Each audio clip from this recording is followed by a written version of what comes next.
UDA. Leo ni mkutano ya ODM. UDA wakiita yao watakuwa na yao. Na nataka niambie huyu SG wa UDA, yeye alikuwa Wiper akafukuzwa. Hivi karibuni naona kwamba ukifukuzwa kwa UDA, kwa sababu sisi ukileta ujinga, wale ambao walisema wakumbavu wako nyuma. Yule jamaa anaitwa Omar, tuliza boli.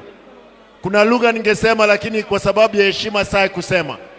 Tuliza boli, heshimu sisi. Kenya hii sisi ndio wengi na tutaamua vile tutaendelea mbele kutengeneza serikali. Wale ndugu zetu wengine ambao wako kule, nimesikia wakisema tumetuma watu waongeleshe. Sisi ndio wengi bwana. Nyinyi lazima mtakuja tu, mpende msipende. Msipopenda muungane na Gashete, tushinde nyinyi asubuhi na hiyo biashara ishe mapema.